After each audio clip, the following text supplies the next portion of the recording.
पूर्ण परमात्मा पाप कर्म दंड को भी काट सकता है। अभी तक जिस भी संत व महापुरुष से मिले, उन्होंने यही बताया कि पाप कर्म फल भोगने से ही समाप्त होगा। वो प्रभु कौन है जो पाप कर्म को काट देता है, वो काल के बंधन से छुड़वा देता है। उसका क्या नाम है, पूजा की विधि क्या है? कृपया अवश्य सुनिए जगत गुरु तत्वदर्शी संत रामपाल जी महाराज के अमृत वचन।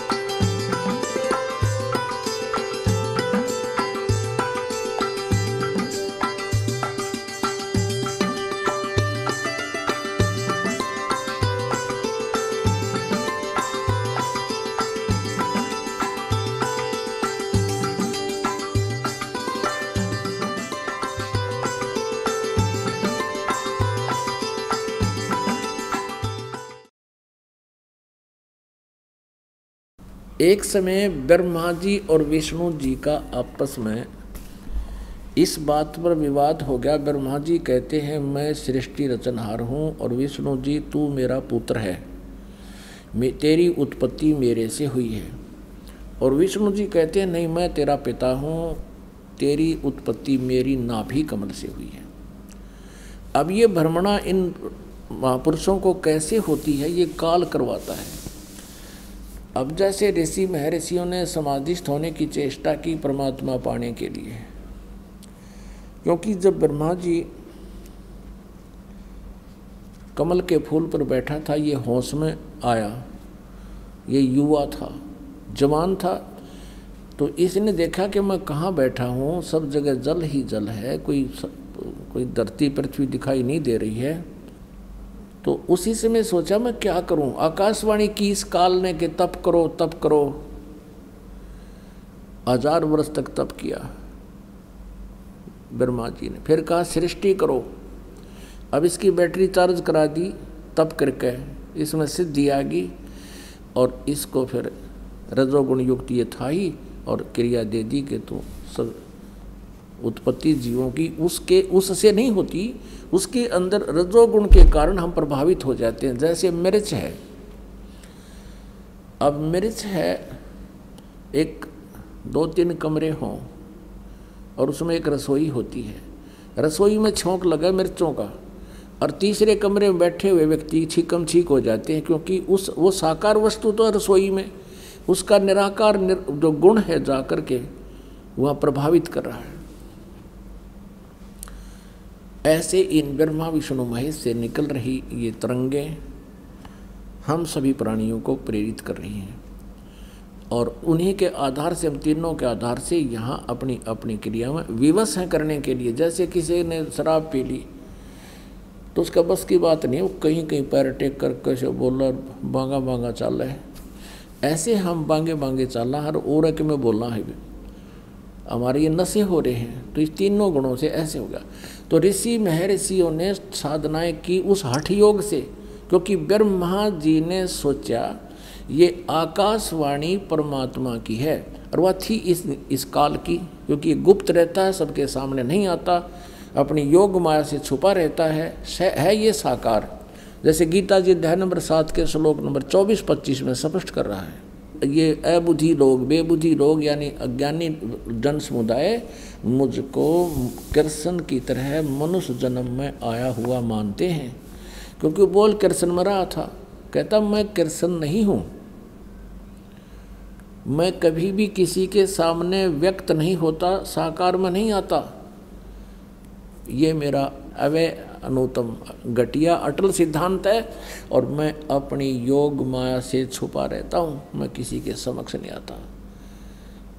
गीता जी अध्याय नंबर 4 के श्लोक नंबर 5 और 9 में कहा है कि मेरे और तेरे बहुत जन्म हो लिए, मेरे जन्म और कर्म अलौकिक हैं, ऐसे उसके कर्म अलौकिक हैं, वो समक्ष नहीं आता किसी के अंदर प्रवेश करके या वैसे प्रेरित करके या उनके अंदर कुछ ऐसे गुण पैदा करके अपना उल्लू सीधा करता रहता है। तो ऋषि महर्षियों ने परमात्मा पाने के लिए, ब्रह्मा जी को वेद तो बाद में मिले हैं, वेदों में कहीं भी हठ योग का जिक्र नहीं है, बल्कि सख्त मनाही की है कि मूर्ख लोग करते हैं जो हठ योग करते हैं, क्योंकि वेद परमात्मा कबीर जी द्वारा दिए गए हैं और वो एज इट इज इस काल ने आगे दे दिए गए हैं। गीता जी अध्याय नंबर 17 के श्लोक नंबर 1 से लेकर 7 तक कहा है। जैसे गीता जी अध्याय नंबर 16 के श्लोक नंबर 23 में कहा कि जो शास्त्र विधि को त्याग कर मनमाना आचरण करते हैं उनको न तो सुख होता है, न कार्य, न कोई सिद्धि प्राप्त होती है और न ही उनकी गति होती है, यूजलेस। तो गीता जी अध्याय नंबर 17 के श्लोक नंबर 1 में पूछा है अर्जुन ने कि शास्त्र विधि को त्याग कर जो अपनी इच्छा से अन्य देवताओं की पूजा करते हैं वो व्यक्ति कैसे हैं और उनकी कैसी वृत्ति होती है। तो उसमें बताया है कि जो जिस भी गुण की, जिस भी देवता की पूजा करता है, विष्णु जी का पुजारी कुछ थोड़ा बहुत तो सतोगुण होता है और रजोगुण, ब्रह्मा का उपासक में रजोगुण होता है और शंकर के उपासक में तमोगुण की अधिकता बनी ही रहती है। अपने आत्माओं, समस्या क्या है कि ये ज्ञान -0 पर पहुँचा रखा था, इन काल के दूता ने अड़ंगा कर रखा था, भट्ठा बैठा रखा धातु विज्ञान का, और यो -0 से अब 100% पर लाना पड़ेगा। इसलिए इतना प्रयत्न करना पड़ रहा है। वही पवित्र सद्ग्रंथ जिनको हम शिरोधार्य माना करते थे, सत्ज्ञान युक्त माना करते थे, आज उन्हीं के अंदर प्रमाण है और वो मनाई है जो हम किया करते थे। अब देखिएगा, पहले आपको श्रीमद् भगवत गीता दिखाते हैं। गीता प्रेस गोरखपुर से प्रकाशित है, जयदयाल गोविंद का इसके अनुवादक है।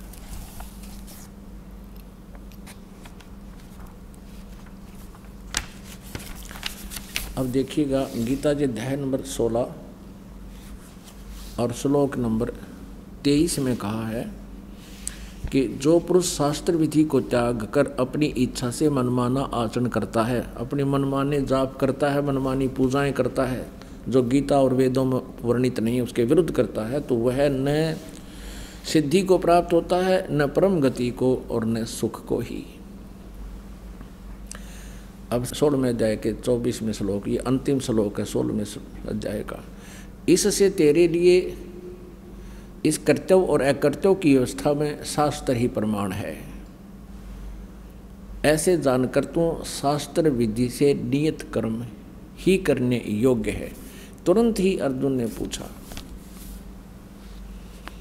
अब 17वें अध्याय में, अथ सप्तदशो अध्याय 17वां अध्याय प्रथम मंत्र में, हे कृष्ण, जो मनुष्य शास्त्र विधि को त्याग कर श्रद्धा से युक्त हुए देव आदि पूजन करते हैं, उनकी स्थिति फिर कौन सी है? सात्विक है अथवा राजसिक है या तामसी? अब नंबर 2 17वें अध्याय का दूसरा श्लोक, मनुष्यों की वह संस्कार से रहित स्वभाव से उत्पन्न श्रद्धा सात्विक और राजसी तथा तामसी ऐसे 3 प्रकार की होती है, उसको मुझसे सुन। अब ये काल कह रहा है, ये श्री भगवान उवाच, ये गीता ज्ञानदाता श्री कृष्ण में प्रवेश करके बोल रहा है, वो मुझसे सुन। तीसरे में कहा है कि हे भारत, सभी मनुष्यों की श्रद्धा उनके अंतःकरण के अनुरूप होती है और यह पुरुष समुदाय, इसलिए जो पुरुष जैसी श्रद्धा वाला होता है वह स्वयं भी वैसा ही है, यानी जिस इष्ट की पूजा करता है वो वैसा ही है। इसमें स्पष्ट हो गया कि देखिएगा कि शास्त्र विधि को त्याग कर मनमाना आचरण करने वाले ये देव पुजारी हैं, देवताओं की पूजा करने वाले। सात्विक पुरुष देवों की पूजा करता है, ये देवताओं की पूजा करती हैं अच्छी आत्माएं, लेकिन वो है शास्त्र विधि रहित। और राजस पुरुष जो ना यक्ष राक्षसों की पूजा करते हैं धन के लाभ के लिए, और अन्य तामस मनुष्य हैं वो प्रेत और भूत गुणों के, ये श्राद्ध श्रुद्ध निकालते हैं, जंतर मंतर करते रहते हैं।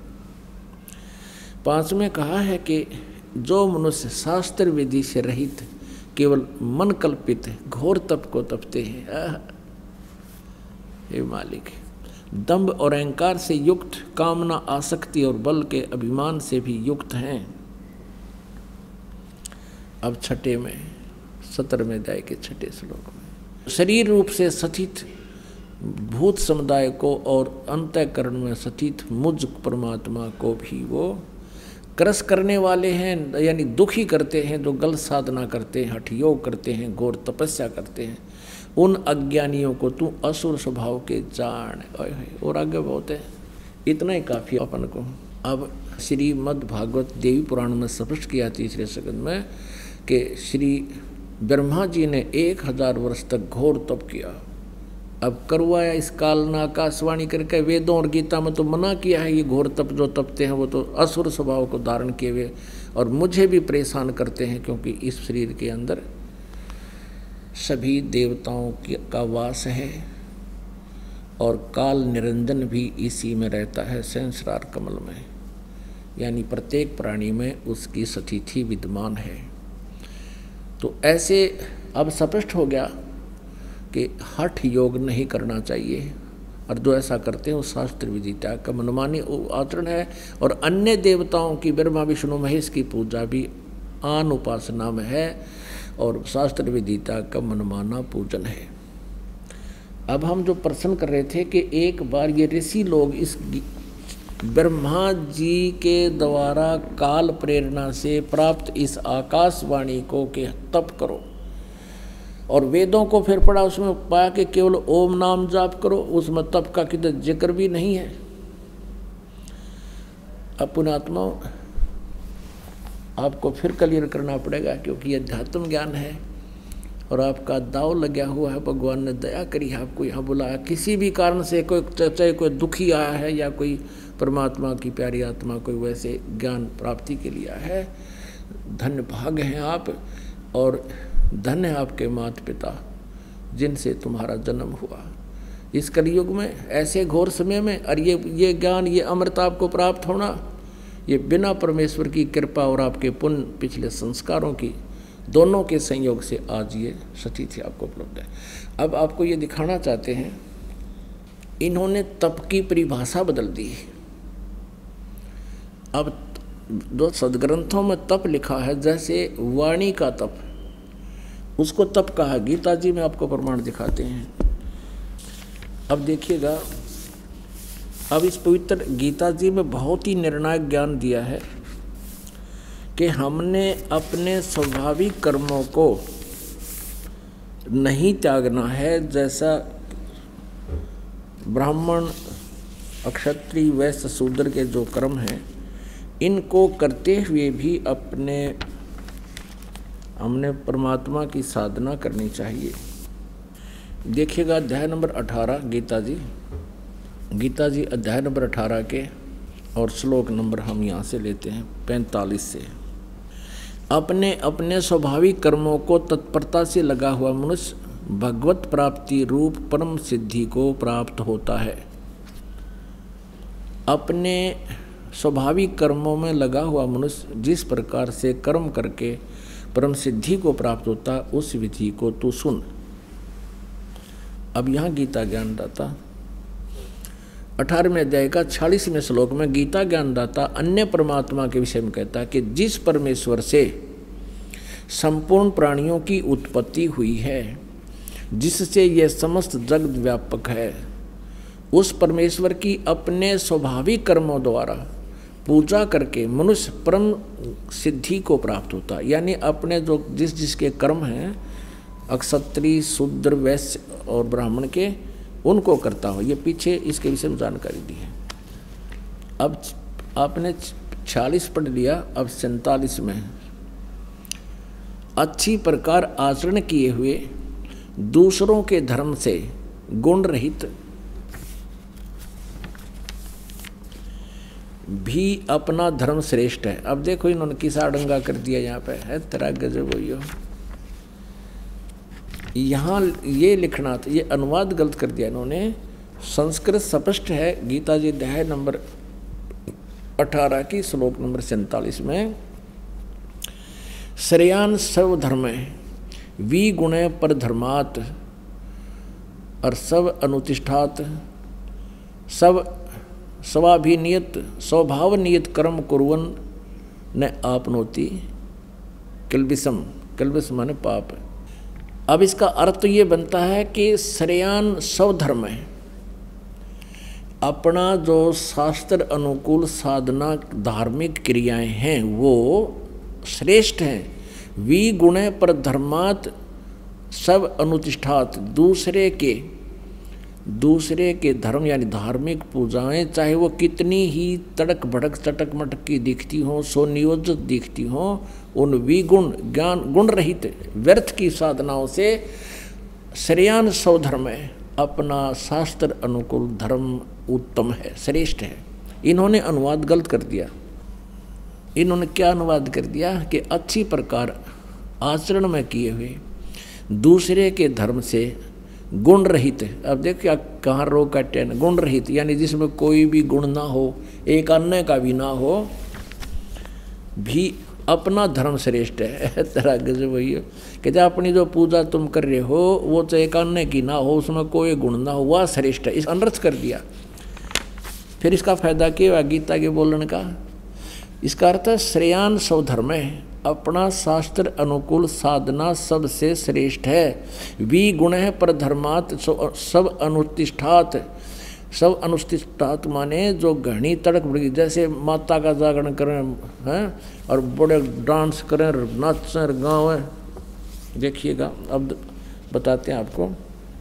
जैसे आपने माता का जागरण देखा हो, ओए है देखो बड़ा गान वाले भी ढूंगे मारे और श्रोता भी ढूंगे मारे, नाचते खड़े होके हैं और फिल्मी तर्ज पे अगले बोलो जय माता दी सा।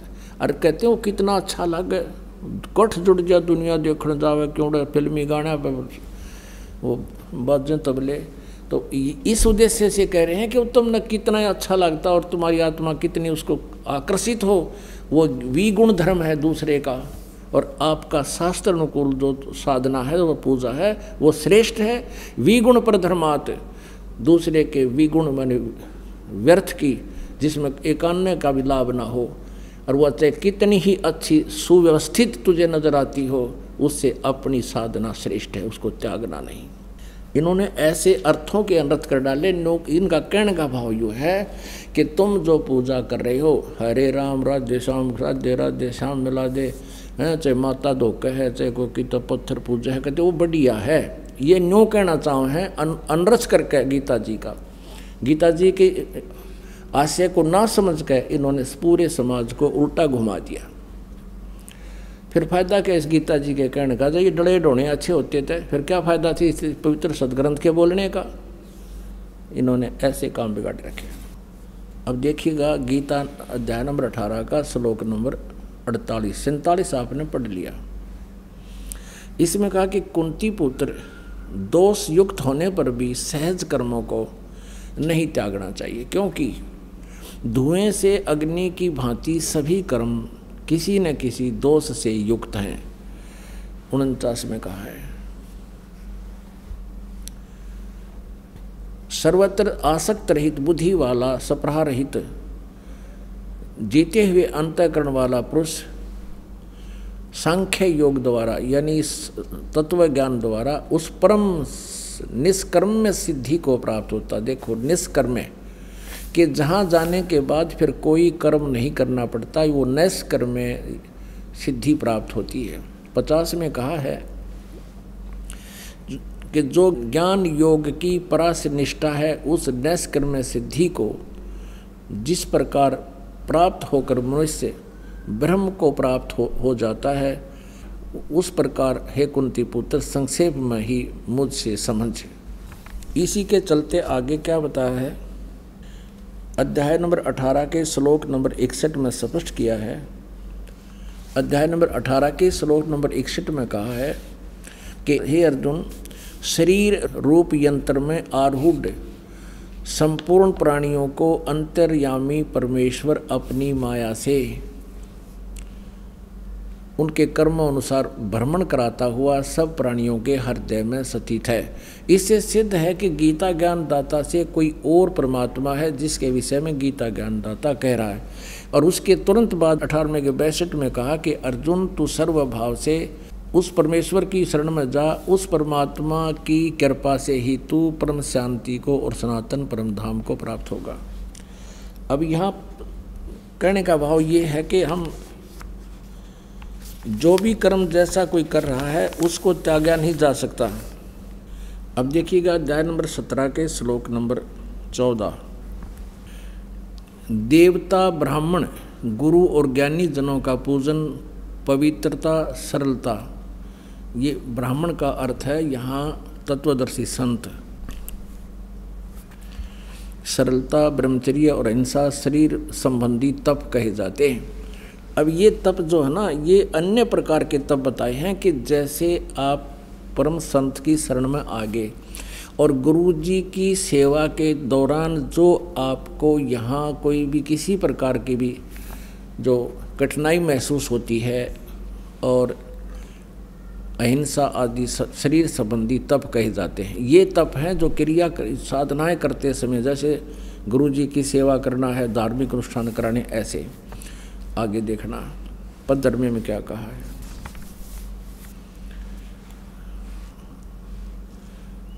ये 17वें अध्याय का 15वां श्लोक।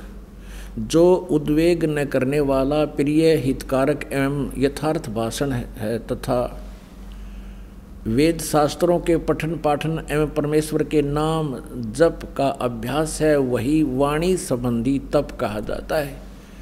यह इन्होंने अनुवाद थोड़ा सा गलत कर रखा है कि जैसे जो उद्वेग न करने वाला, प्रिय और हितकारक एवं यथार्थ भाषण है, यानी सत्य कहना, शास्त्रों के अंदर लिखे रहस्य को जनता के समक्ष स्पष्ट कहना, सत्य कहना, चाहे कोई गाल दे चाहे बूंडा बोले, वेद शास्त्रों के पठन पाठन, परमेश्वर के नाम स्वाध्याय अभ्यासन, परमेश्वर के नाम जप का अभ्यास, वही वाणी संबंधी तप कहा जाता है। जैसे परमेश्वर कबीर जी ने सच्चाई कही और उसमें बहुत विरोध किया गया, उस सत्य कहने के दौरान जो परमात्मा ने कठिनाइयों का सामना करना पड़ा, वो वाणी रूपी तप है। ये हठ योग तप नहीं। जैसे अब इस दास के साथ वही रिहर्सल हुई है जो परमात्मा के साथ 600 वर्ष पहले हुई थी। तो ये जो वाणी संबंधी ये तप है, ये हमें लाभ देगा। भगवान के नाम पर उसकी वाणी को सत्य ढंग से पेश करना, गुण रहस्यों को, वेदों और सदग्रंथों में लिखे हुए इन रहस्यों को यथार्थ रूप में भाषण करना, उसके प्रवचन करना, और उसमें जो भी बाधा और कठिनाई आती है, ये हमारा तप है, वाणी संबंधी तप है। जैसे राजा हरिश्चंद्र ने सत्य बोला और उस वाणी रूपी तप के कारण उसने कितने कष्ट उठाए, लेकिन अंत में उसका फल कितना अच्छा रहा। इस तरह के तपों का वर्णन है, इस हठ योग का नहीं है। ये देखिएगा अध्याय नंबर 17 का श्लोक नंबर 19 उसका फिर प्रमाण करता है, खंडन करता है जो ये हठ योग किया करते हैं। 17वें अध्याय के 19 में, जो तप मूढ़ता पूर्वक हठ से मन, वाणी और शरीर की पीड़ा के सहित अथवा दूसरों के अनिष्ट करने के लिए किया जाता है, वह तप तामस कहा जाता है। अब हमने ये स्पष्ट करना है कि जैसा कि गीता जी अध्याय नंबर 17 के 1 से लेकर 7 तक मंत्रों में यही स्पष्ट किया है कि जो शास्त्र विधि को त्याग कर मनमाना हठ और तप करते हैं, वो मुझे भी दुखी करते हैं और इस शरीर के अंदर विद्यमान सभी देवों को भी दुखी करते हैं, वो राक्षस स्वभाव के समझ। अब यहाँ गीता जी अध्याय नंबर 17 के श्लोक नंबर 19 में भी स्पष्ट कर दिया है कि जो शास्त्र विधि को त्याग कर हठ योग करते हैं, हठ करते हैं, वो अपना जीवन नष्ट करते हैं, वो शास्त्र अनुकूल साधना नहीं है। तो ऐसे ही जो ये ऋषि लोग साधना किया करते थे, तपस्या किया करते थे, और वेदों को पढ़ा, उसमें से ओम नाम ले लिया। गीता जी अध्याय नंबर 8 के श्लोक नंबर 13 में गीता ज्ञानदाता ब्रह्म कह रहा है कि ओम इति एकाक्षरम ब्रह्म व्यवहारण माम अनुसमरण यह परियाति तदंदेहम सयाति परमाम गति। मुझ ब्रह्म का केवल एक ओम नाम है, और जो इसको अंतिम श्वास तक श्रवण करता हुआ शरीर छोड़कर जाता है तो ओम नाम से मिलने वाली परम गति उसको प्राप्त होता है। ओम नाम से ब्रह्मलोक मिलता है, ये ब्रह्म की पूजा है। ब्रह्मलोक गए हुए प्राणी भी वापस आते हैं, जन्म मृत्यु में आते हैं। गीता जी अध्याय नंबर 8 के श्लोक नंबर 16 में स्पष्ट किया है। तो ये भी ओम नाम का जाप भी पूर्ण नहीं। यजुर्वेद अध्याय नंबर 40 के श्लोक नंबर 15 में स्पष्ट किया है कि ओम कर्तु समर किलवे समर और कर्त्युम समर भस्मांतम शरीरम वायु अनिलम अथम अथिदम भस्मांतम शरीरम अमृतम। यानी जब शरीर छोड़कर जाएगा ओम नाम का जाप करते करते तो जितना ओम के सतर का जो तुम्हें अमृतो प्राप्त होना है, ब्रह्मलोक में जितने दिन तू रह सकता है वो प्राप्त हो जाएगा। ओम कर्तु समर किलवे समर और कर्तुम समर। ओम नाम का जाप काम करते करते सिमरण कर, विशेष कसक के साथ सिमरण कर, अपना परम कर्तव्य मनुष्य जीवन का प्रथम कर्तव्य जानकर ओम नाम का जाप करें। फिर गीता जी ज्ञानदाता कहता है कि ये नाम तो है मेरा और उस परमात्मा का जाप करना है। गीता जी अध्याय नंबर 17 के श्लोक नंबर 23 में ओम तत्सत इति निर्देश ब्रह्मण त्रिविध समर्थ है। उस परमात्मा के, उस परम अक्षर ब्रह्म के जहाँ जाने के बाद फिर लौटकर कभी संसार में नहीं आते, जिसे परम शांति और सनातन परम धाम प्राप्त होता है, उसके पाने का ओम तत्सत 3 मंत्र का जाप है। 3 प्रकार से त्रिविध है, नथिंग एल्स। अपनात्माओं, इन ऋषियों ने ये तो ओम नाम तो ले लिया पूर्ण परमात्मा का जान के, जैसे श्री देवी भागवत में दुर्गा अपने आप कह रही है हिमालय राजा को कि वो परमात्मा उस ब्रह्म की क्या महिमा है। वो महिमा तो कह रही है अक्षर ब्रह्म की, यानी अविनाशी परमात्मा की, और विधि लास्ट में बता रही है ब्रह्म की, और ओम उसका नाम है और वो ब्रह्मलोक में रहता है। इसकी पूजा करो, तुम्हारा कल्याण हो। अब यहाँ बिगड़गी बात सारी। इन सभी ऋषियों ने वेदों में ओम नाम को पूर्ण परमात्मा का मान लिया, और ये है ब्रह्म का। गीता जी अध्याय नंबर 15 के श्लोक 16 और 17 में 3 पुरुष 3 परमात्मा कहे हैं। एक सरपुरुष, ये तो सरब्रह्म कहो चाहे सरपुरुष कहो, ये ज्योति निरंजन काल है। और अक्षर पुरुष ये परब्रह्म है जो 7 संख ब्रह्मांड का स्वामी है, और सरपुरुष ये केवल 21 ब्रह्मांड का स्वामी है। 16वें श्लोक में गीता जी 15वें अध्याय में कहा है कि इन दोनों सरपुरुष और अक्षर पुरुष और इनके अंतर्गत जितने प्राणी हैं सभी नाशवान हैं, इनके स्थूल शरीर। जीवात्मा तो किसी की भी नहीं मरती। फिर तुरंत बाद कहा 17वें श्लोक में 15वें अध्याय के श्रीमद् भगवद गीता में कि उत्तम पुरुष है तो अन्य है। वो परमात्मा तो कोई श्रेष्ठ भगवान तक कोई और है जिसको परमात्मा कहा जा सकता है, जो वास्तव भगवान कहलाता है, और वही तीनों लोकों में प्रवेश करके सबका धारण पोषण करता है। तो इनके बुद्धि में आया नहीं कि इसमें स्पष्ट लिखा है, यजुर्वेद अध्याय नंबर 40 के श्लोक नंबर 10 से लेकर 13 तक स्पष्ट किया हुआ है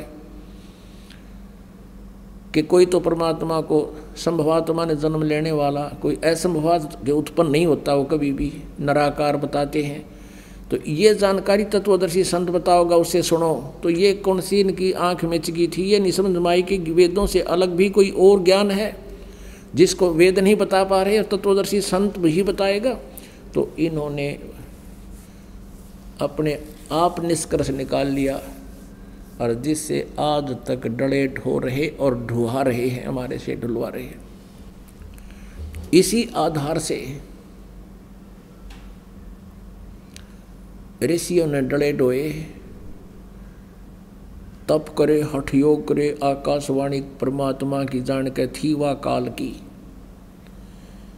और वेदों से ओम नाम, उससे सिद्धियां आ गई। और जब वो साधना कर रहे थे तो किसी को तो इस काल ने ब्रह्मा जी के रूप में दर्शन दे दिया। तो जो साधक साधना कर रहा था उसने समाधि दशा में परमात्मा साक्षात हुआ, तो ब्रह्मा जी के रूप में, और बोला कि बोल क्या मांगता है, 1-2 अड़दी की गांठ देती सिद्धि। वो खुश हो गया और वापस समाधि टूट गई। ब्रह्मा जी के पास आया, आप ही परमात्मा हो, आप ही सर्वेश्वर हो, आप सारी सृष्टि के रचनहार हो, और मैंने समाधि दशा में आपके दर्शन पाए हैं। आप अपने आप को छुपाए बैठे हो, सब 20, 30, 50, 100 भक्तों को बता दिया ये खुद भगवान है। अब ब्रह्मा जी फूक कूप कर दोनों फूल का कूपा हो गए कि मैं भगवान हूँ, क्योंकि ऋषि ने कह दिया। ऐसे 10-20 ऋषियों को ऐसे काल ने प्रेरित कर दिया।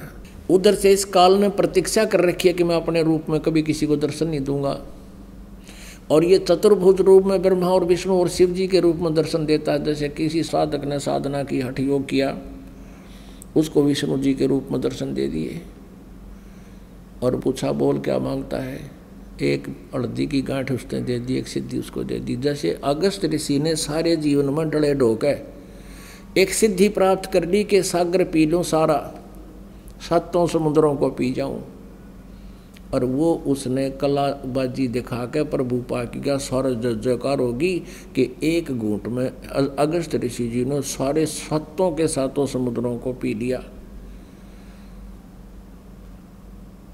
हो गया आंडी पा गया। फिर क्या हो गया, पी लिया तय, हो गया अमृत पानी के पीण तय, थोड़ा पी लेते सारा पी ले। बात यहाँ बिगड़ी रही। तो ऐसे ही फिर इसने विष्णु रूप में दर्शन दिया इस काल ने, क्योंकि इसने प्रतिज्ञा कर रखी है मैं अपने वास्तविक रूप में कभी किसी के समक्ष नहीं आऊँगा। आपने गीता जी अध्याय नंबर 7 के श्लोक नंबर 24 और 25 में स्पष्ट पढ़ा। फिर देख लीजिए बच्चों, ये एक किस्म का लेक्चर है, और आप स्टूडेंट हैं, आध्यात्मिक विद्यार्थी हो, और दास एक आध्यात्मिक टीचर है। आपको सारा सिलेबस उंगलियां पर अटवा दूंगा, कुछ दिनों में देख लेना। ये वही श्रीमद् भगवत गीता अध्याय नंबर 7 के और श्लोक नंबर 25-26 में ये स्पष्ट कह है कि मैं किसी के सामने को नहीं आऊँ। मन ने कसम खा रखी, मेरा अटल संविधान है, अनुत्तम घटिया सिद्धांत है मेरा। 7वां अध्याय श्रीमद् भगवत गीता, और यहाँ देखिएगा 24वें श्लोक में, अव्यक्त व्यक्तिम आपनम मन्यते माम अबुधे, ये बेबुद्धि के यानी बुद्धिहीन प्राणी मुझ अव्यक्तम को व्यक्ति मानते हैं, कृष्ण मानते हैं, कृष्ण रूप में आया मानते हैं। परम भावम अजानत मम अव्यम अनुतमम, ये लिखा है बुद्धिहीन पुरुष मेरे अनुतम माने घटिया, अविनाशी माने अटल, इस परम भाव को न जानते हुए, अव्यक्तम, अव्यक्त माने जैसे सूर्य के सामने बादल छा जाते हैं उसमें वो छुप जाता है, अव्यक्त हो जाता है, लेकिन वहाँ साकार रूप में विद्यमान होता है। इन्होंने ये गलत किया है। मन इंद्रियों से परे मुझ सच्चिदानंद परमात्मा माँ को मनुष्य की भांति जन्म कर व्यक्ति भाव को प्राप्त हुआ मानते हैं। ये काल बोल रहा है, और अभी तक अनुवाद करता इन्होंने सोचा करते कृष्ण कह रहा है कि मैं मनुष्य को ना, कृष्ण जी तक खड़े थे मनुष्य रूप में। ये बुद्धिहीन मेरे अनुतम यानी घटिया, अविनाशी यानी अटल परम भाव को, नियम को नहीं जानते कि मैं कभी किसी के सामने नहीं आता। मुझ अव्यक्तम, अव्यक्तम माम व्यक्तिम आपनम मन्यते, मुझ अव्यक्त को, मुझ छुपे हुए को मैं कभी किसी के सामने नहीं आता। मुझे व्यक्ति भाव में यानी मनुष्य रूप में, कृष्ण रूप में प्राप्त हुआ मानते हैं। आई एम नॉट कृष्ण, वो तो कृष्ण में बोल रहे थे, श्री कृष्ण में बोल रहे थे। अब 25 में स्पष्ट होगी ये कहानी, देखिएगा 7 में जाएगी। अपनी योग माया से छिपा हुआ मैं सबके प्रत्यक्ष नहीं होता। स्पष्ट कर दिया, मैं अपनी योग माया से छिपा हुआ मैं सबके प्रत्यक्ष नहीं होता। यह अज्ञानी जन समुदाय मुझ जन्म रहित अविनाशी परमेश्वर को नहीं जानता।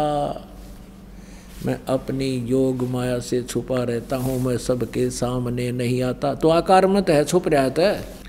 अपनात्मा अब इस अध्यात्म ज्ञान को बड़ा आसानी से समझा जाएगा। तो ये इसके कर्म और जन्म ऐसे अलौकिक हैं कि मैं सबके सामने नहीं आता, और ये अज्ञानी जन समुदाय, ये मूर्ख मेरे अटल घटिया सिद्धांत से परिचित नहीं है कि मैं कभी किसी के सामने प्रत्यक्ष नहीं होता, अपना वास्तविक रूप में मैं छुपा रहता हूँ। इसलिए इन ऋषियों को इस काल ने ही अपने पुत्र किसी को विष्णु जी के रूप में दे दिया और किसी को शंकर जी के रूप में दर्शन दे दिए। वो शंकर जी को भगवान सर्वेश्वर महेश्वर कहने लगे, कोई विष्णु जी को दर्शन दिए तो विष्णु जी को महेश्वर सर्वेश्वर सारी सृष्टि के रचनहार कहने लगे। उधर से विष्णु जी इस बात से और प्रभावित हो गए, खुशी मनाई कि मैं भगवान हूँ। कि इस देव ये ऋषि कह रहा है, दूसरा भी कह रहा है, तीसरा भी कह रहा है, 100 ने ऐसा प्रमाण दे दिया। तो इन दोनों को भ्रम हो गया कि हम भगवान हैं। इस आधार से एक बार ब्रह्मा जी गए विष्णु जी के पास, कहा कि मैं तेरा बाप आया हूँ बेटा विष्णु, तू खड़ा होकर मेरा सत्कार क्यों नहीं करता। विष्णु बैठे बैठे शेष शैया पर कहते हैं कि आजा बेटा, तू मेरी नाभि कमल से उत्पन्न हुआ है, मैं तेरा बाप हूँ, और बाप के सामने तू एक कैसे बोल रहा है। इस बात पर दोनों आगा लठ बाज गया, जूतम जूता, फिर हथियार निकाल लिए, फौज सेना आएगी, लाग गए लड़न बलकें की तरह। अब दास ये एक कंसेप्ट क्लियर करने के लिए आपको कितने ढेर सारी कथाएं प्रमाण देने पड़ रहे हैं। क्या मुल्ला माया मग में बैठी हंसा चुन चुन खाई, ये ज्योत स्वरूपी कहे निरंजन में ही करता बाई। और जैसा कि आपने इस शब्द में सुना, ऋषि मुनि निराकार बतावे, साकार कहें पुराण तने, अपनी महिमा आप गाई, जीव कहें भगवान तने। अपने आप तो भगवान बन बैठा, भगवान को भुला दिया तूने। इस कंसेप्ट को क्लियर करने के लिए पुराणों दिखाते हैं कि ये काल कहता मैं करता हूँ और करता नहीं है, और विष्णु और ब्रह्मा जी को कहता है तुम भगवान नहीं हो। ये देखिएगा शिव महापुराण हिंदी टीका सहित भाग 1, और ये कहाँ से प्रकाशित है। इसमें संस्कृत और हिंदी दोनों हैं। श्री शिव महापुराण ये है विद्या अवरिधि पंडित ज्वाला प्रसाद जी मिश्रकृत हिंदी टीका सहित, खेमरा श्री कृष्ण दास प्रकाशन बम्बई। इतने अथ श्री शिव महापुराण भाषा टीका सहितम प्रारंभते। इसके देखिएगा, ये देखना, ये है पृष्ठ 11 पे विद्वेश्वर संहिता भाग 1 अध्याय 6 में यहाँ से शुरू होता है। नंदीकेश्वर बोले, हे योगिंद्र, आगे एक समय विष्णु भगवान शेष शैया पर अपने गरुड़ आदि पार्षदों से संयुक्त लक्ष्मी सहित शयन करते थे, यानी लेटे हुए थे। उस समय देखिए वे ब्रह्म ज्ञानियों में श्रेष्ठ ब्रह्मा जी अपनी इच्छा से वहाँ आए। सब प्रकार सुंदर सेज पर शयन करते हुए कमल लोचन विष्णु जी से पूछने लगे, तुम कौन हो? ये ब्रह्म ज्ञानी पूछा, तुम कौन हो जो मुझे देखकर अभिमानी पुरुष के समान शयन करते हो, यानी सोए पड़े हो। हे वत्स, हे पुत्र, उठो, देखो मैं तुम्हारा स्वामी आया हूँ। आए हुए गुरु को देखकर जो अभिमान करता है वह द्रोही मूड का, उस द्रोही मूड का प्रायश्चित होना उचित है। यह सुनकर विष्णु जी के अंतर में तो क्रोध हुआ, लेकिन अंदर से तो पूरा गुस्सा ऊपर तो प्रकट ना करते हुए के बोले, परंतु बाहर से शांत रहे और बोले, वत्स बेटा, तुम्हारा मंगल हो, बैठो इस आसन पर विराजो। इस समय तुम्हारा नेत्र कुटिल और मुख टेढ़ा क्यों हो रहा है, पंकर क्यों हो रहा है? वो गुस्से हो रहे थे ना, आँख चौड़ी जुगर जो टेप बैल गुड़ने से पहले टेढ़े देखा करें। कहते हैं वक्र क्यों हो रहा, तेरी आँख और मुंह टेढ़ा क्यों कर रहा है, तो नाराज क्यों हो रहा है। ब्रह्मा जी बोले, हे वत्स विष्णु, हे बेटा विष्णु, तुमको समय के प्रभाव से अभिमान है। हे पुत्र, मैं तुम्हारा रक्षक और जगत का पितामह हूँ। विष्णु जी बोले, यह तो सब जगत मुझ में स्थित है, तुम चोर के समान किस प्रकार अपना कहते हो। तुम मेरी नाभि कमल से उत्पन्न हुए हो, इससे मेरे पुत्र हो, मुझे पुत्र कहना व्यर्थ है। नंदीकेश्वर बोले, इस प्रकार ब्रह्मा विष्णु दोनों ही रजोगुण से मुग्ध होकर विवाद करने लगे। मैं श्रेष्ठ हूँ, मैं स्वामी हूँ, ऐसा कहकर एक दूसरे को मारने की इच्छा से युद्ध करने में उत्सुक हुए। और फिर देखिए आगे, तब संपूर्ण देवता विमान में बैठ गए।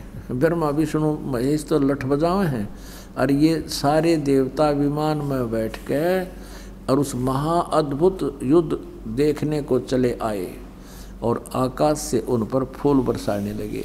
वारे देवताओं, जो कर जोटिया न गुड़ा करें पशुआ न गामा में बैलों को, और कर हुर हुर हुर हुर लड़ो। ये देवता ऊपर तो आकाश फूल बरसावे, न कहना तीनों चाहिए था, देवताओं तुम लड़ोगे तो हमारा क्या हाल होगा, कम शांति रखो। उनका छोटा बीच बचाव करना चाहिए था। अरे हमारे देवता ऊपर तो फूल बरसावे, अब विमान में बैठ के। ये देखिए वाह जी वाह। अब कहने का भाव हमारा ये है, अब पुण्यात्माओं, ये सदग्रंथ कोई दास ने नहीं लिखे, ये सदग्रंथ 5500 वर्ष पहले वेद व्यास जी ने लिखे थे। अनुवाद इन्होंने कर रखा, हम पढ़ कर सुना रहे हैं। इसमें इन भगवानों की स्थिति क्या है, ब्रह्मा और विष्णु की, जिनको हम सर्वेश्वर महेश्वर मान कर पूजा करते थे, इनकी ऐसी बुद्धि है जैसे बालका की होया करें।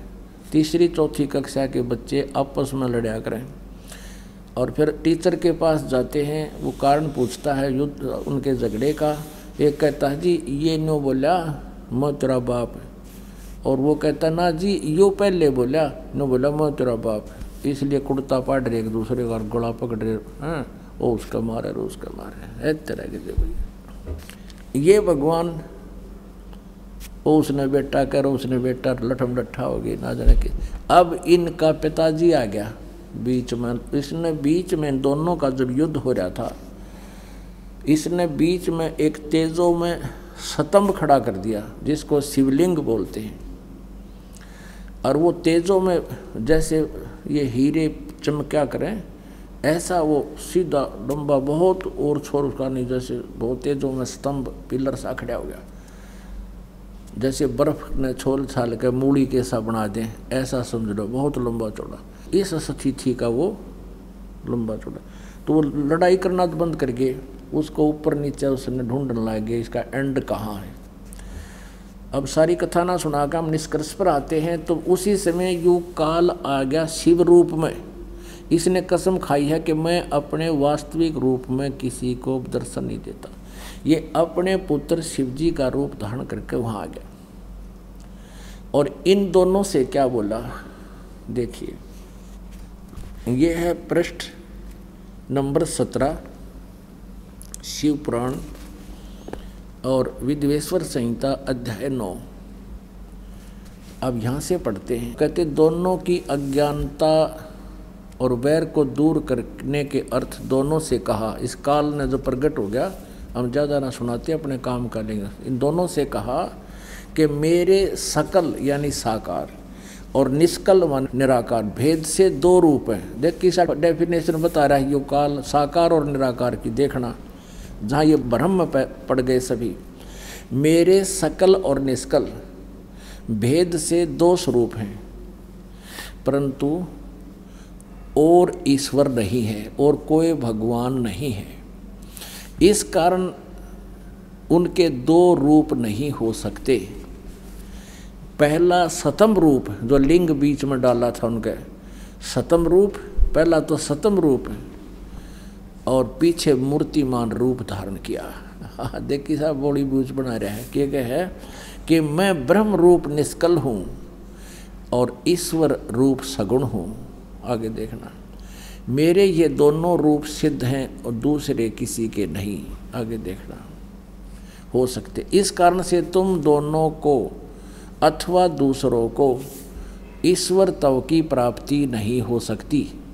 तुमने जो अज्ञानता से अपने को ईश माना, भगवान मान लिया कि मैं भगवान हूँ, मैं भगवान हूँ, ये बड़ा ही अद्भुत हुआ। उसके दूर करने को ही मैं रण स्थान में आया हूँ। अब तुम अपना अभिमान त्याग कर मुझ ईश्वर में अपनी बुद्धि लगाओ। होय मेरे प्रसाद से लोक में सब अर्थ प्रकाश करते हैं। ये क्या कह देखो, मेरे सकल और निष्कल वेद से दो रूप हैं और ईश्वर नहीं, इस कारण से उनके दो रूप नहीं हो सकते। पहला सतम रूप तो सकल है, सतम पिलर तो साकार है, और निष्कल कहे मैं ईब धर सामने खड़ा हूँ, मैं निराकार हूँ। निष्कल ब्रह्म रूप निष्कल और ईश्वर रूप सगुण है। ये कैसे उल्टी सुल्टी परिभाषा बता रहे हैं। और पुण्यात्मा इसी आधार से ये ब्रह्मा कुमारी पंथ इस काल के द्वारा भ्रमित पंथ है। ये क्या बताते हैं, कहते हैं शिवलिंग तो निराकार है, वो शिवलिंग दिखाते हैं उनकी पुस्तक में, और जो साकार शिवजी बैठे हैं ये साकार देवता है, और वो शिवलिंग निराकार है, और सामने दिखने लग रहा है निराकार क्यों कर हो गया। ऐसे ये कह रहा कि सतम रूप तो मेरा सकल रूप है, साकार है, पिलरता है, और मैं निराकार हूँ जो ई ब्रह्म रूप में तुम्हारे सामने आ गया। अब देखो, अब हम अपने उस निष्कर्ष पर आते हैं आगे। ये क्या कहता है, ये भी सिद्ध करना है कि यहाँ ये काल बोल रहा है, ये देखिएगा। और इसमें ये भी स्पष्ट कर दिया कि तुमने ब्रह्मा और विष्णु ईश नहीं है, तुम भगवान नहीं हो। तुमने जो अज्ञानता से अपने को ईश माना, यह बड़ा ही अद्भुत हुआ। उसके उस फड़कने निकालने के लिए मैं तुम्हारे पास यहाँ आया हूँ, उसको दूर करने को ही मैं आया हूँ। अब तुम अपना अभिमान त्याग कर मुझ ईश्वर में अपनी बुद्धि लगाओ। मेरे प्रसाद से लोक में सब अर्थ प्रकाश होते हैं। यहाँ देखना, ये क्या कहता है, मैं परब्रह्म हूँ। देव बकवाद घड़न दाग रहा, मैं परब्रह्म हूँ और मेरा ही अकल रूप है। ब्रह्म होने से मैं ईश्वर हूँ, अनुग्रह आदि मेरा कृत्य है। सर्वव्यापी होने से और जगत के वर्धक होने से मैं ब्रह्म हूँ। हे ब्रह्म केशव, समतव और व्यापक होने से मैं आत्मा हूँ। मैं इस सब का ईश हूँ, यह मेरा है और मेरे सिवा किसी दूसरे का नहीं है। प्रथम तो ब्रह्म तत्व ज्ञान के निमित्त निष्कल ब्रह्म का प्रादुर्भाव हुआ है। अब आगे देख रहा 18वें पे 18 पृष्ठ। मैं अज्ञात रूप हूँ, पीछे तुम्हें प्रगट दर्शन देने के निमित्त साक्षात ईश्वर तत्क्षण ही मैं सगुण रूप हुआ हूँ। ठीक है, अब यहाँ तो ये 9वां अध्याय, ये 8वां यहाँ समाप्त हो गया। 9वां, ये 10वां शुरू होता है। अब यहाँ कहता है, हे पुत्रो, यह कृत आपने, हे पुत्रो ब्रह्मा और विष्णु को, यह कृत आपने यानी उत्पत्ति और सतिथि का आपने तप से प्राप्त किया है, जो कि सृष्टि की उत्पत्ति और पालन कहता है, सो मैंने प्रसन्न होकर तुम्हें दिया है। इसी प्रकार दूसरे 2 कृत रुद्र और महेश को प्रदान किए हैं। ये चौथा हो गया, 5वां बल्कि रुद्र इसी के द्वारा उत्पन्न, ये 11 रुद्रों का मुखिया है, इसका ये पुत्र ही है। यही 2 भाग में 2 रूपों में काम करता है, तो इसीलिए इसको यहाँ 2 रूप भी कहे। तो एक ब्रह्मा, एक विष्णु और एक रुद्र, 11 रुद्रों के ऊपर भी यही कंट्रोलर है, और महेश इसका पुत्र। और बोलने वाला ये अलग है, परंतु अनुग्रह कर्त कोई भी पाने को समर्थ नहीं है। सो पूर्व के कर्म तुमने समय से विसार दिए, रुद्र और महेश ने उनको नहीं बुलाया। अब देखना, जैसे गीता जी अध्याय नंबर 8 के श्लोक नंबर 13 में ये गीता ज्ञानदाता बोल रहा है, उसी की पुष्टि आपको यहाँ मिलेगी। शिवपुराण के प्रश्न नंबर 19 पे अध्याय नंबर 10 में विद्वेश्वर संहिता भाग 1 में, इस कारण इस ज्ञान की सिद्धि के निमित्त ओंकार नामक मंत्र जप करो। ये देखिएगा, अभिमान दूर करने वाला। सोई निज मंत्र उपदेश करते हैं, यह ओंकार मेरे मुख से उत्पन्न होने से मेरे ही रूप का बोधक है और महामंगल करने वाला है। यह वाचक है, मैं वाच्य हूँ। यह मेरा मंत्र मेरा आत्मा है, इसके स्मरण से मेरा स्मरण होता है। कौन सा? ओम के जाप का। उत्तर की ओर से मुख से आकार, पश्चिम के मुख से उकार और दक्षिण के मुख से मकार, पूर्व मुख से बिंदु और मध्य के मुख से नाद। ये 5 उत्पन्न हुआ। इस प्रकार 5 प्रकार से यह निर्गत हुआ, वह सब एक होकर ओम ऐसा एक अक्षर हो जाता है। ओम इति एकाक्षरम ब्रह्म व्यवहारण माम अनुस्मरण, गीता जी अध्याय नंबर 8 के श्लोक नंबर 13 का इसमें पुष्टि हो रहा है कि ये वो गीता भी ये काल ही बोल रहा है जो ब्रह्मा विष्णु महेश का पिता है। यह सब नाम रूपात्मक वेदभूत होने से कुल अर्थात क्षत्रिय पुरुष भेद से भौतिक शरीर वर्ग 2 का भेद वाला है। ये वह इसी मंत्र से व्याप्त है और शिव शक्ति का बोधक है। इस ओंकार से सब जगत का बोधक परवण उत्पन्न हुआ है। ओम और अकार आदि कर्म से अर्थात अकार से, नकार से, उकार से, मकार से, सी बिंदु व नाद से यह प्रकट हुआ है। और इस पंचाक्षर यानी 5 वेद से, मृतका आकार से, लर्पका अंतर से, श्रो मंत्र से 4 मुख वाले त्रिपाद गायत्री हुई, उससे सब वेद उत्पन्न हुए आदि आदि।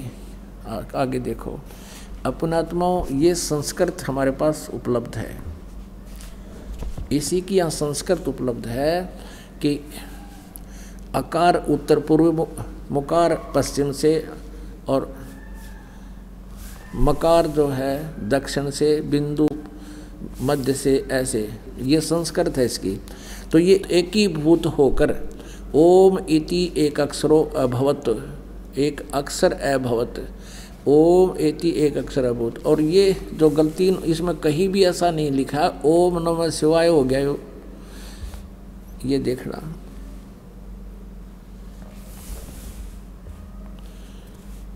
इसमें कितना भी ये नहीं लिखा है, ये संस्कृत है कि ये ओम नमः शिवाय हो गया। और यहाँ लिखा है इस प्रकार 5 आकार से, ये तो आपको सुना दिया। पुण्यात्मा, अभी तक हम बहुत अंधेरे में थे। अभी इन अज्ञानियों ने, इन नकली गुरु ब्राह्मणों ने, ऋषि महर्षियों ने इन सदग्रंथों का अनुवाद कर दिया हिंदी में। और हिंदी में इन्होंने अनुवाद करते समय अपनी अज्ञान सोच लगा दी और इसमें डाल दी।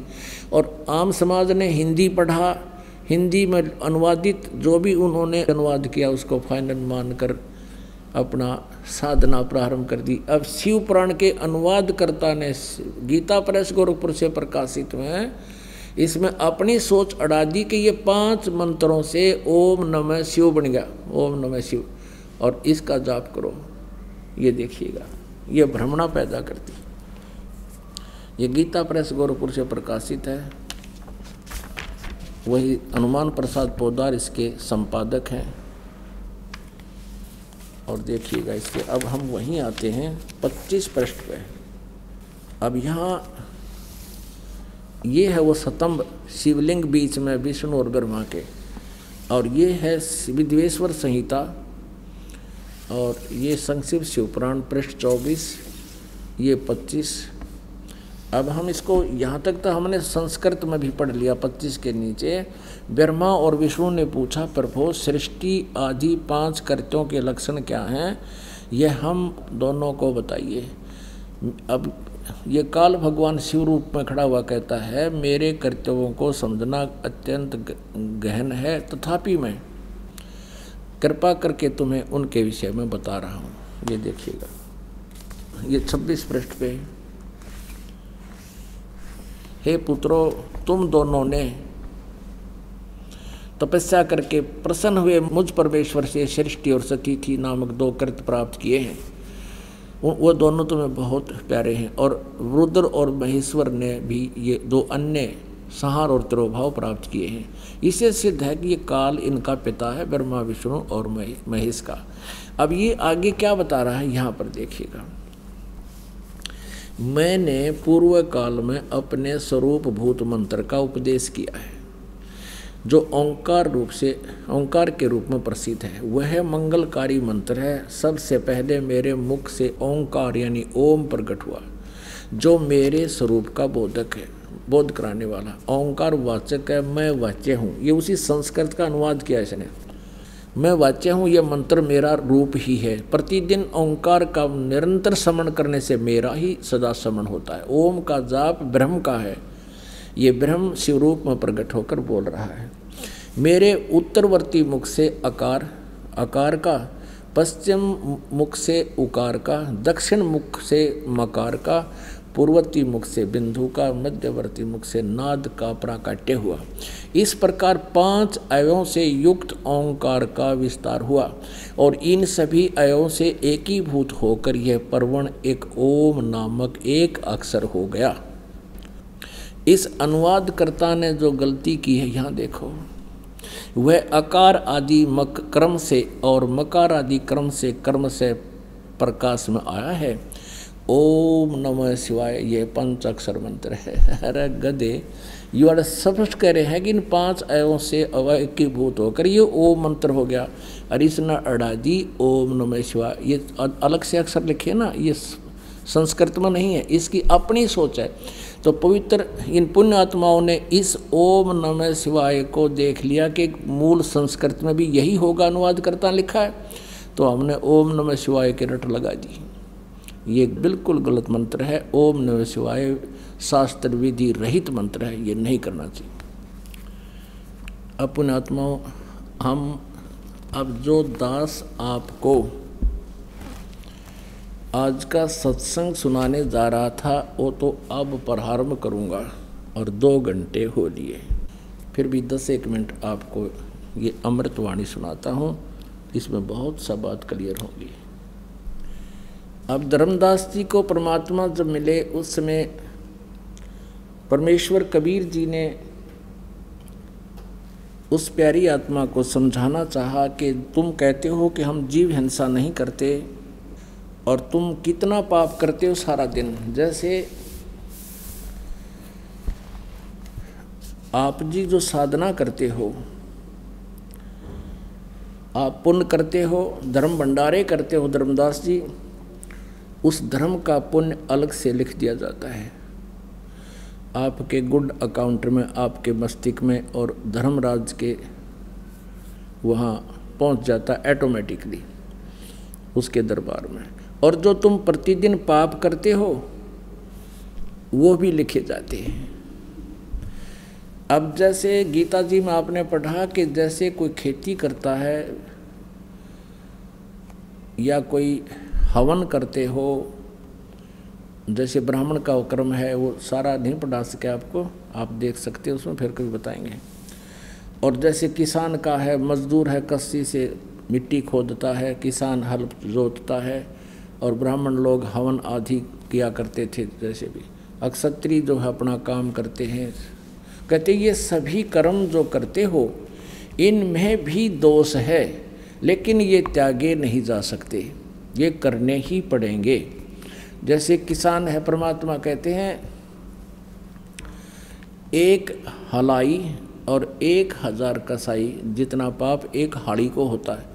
1 हड़ाई होती है 1 एकड़ ज़मीन की, यानी 200 फुट लंबाई और 30 फुट चौड़ाई, उसको हड़ाई बोलते हैं। ऐसे बैलों से एक हल जोत कर लकीर खींचते हुए वापस आते हैं, फिर जाते हैं, फिर वापस आते हैं, वो हलाई होती है। उसको हल से इतने टुकड़े को, इस इतने पोर्शन को हलाई कहते हैं। 1 हड़ाई यानी 1 हड़ाई इतना, फिर ऐसे कहते हैं। इस 1 हड़ाई में और 1000 कसाइयों जितना पाप, हिंसा का पाप, जीव हिंसा का पाप उस हाड़ी के माथे पर लिख दिया जाता है।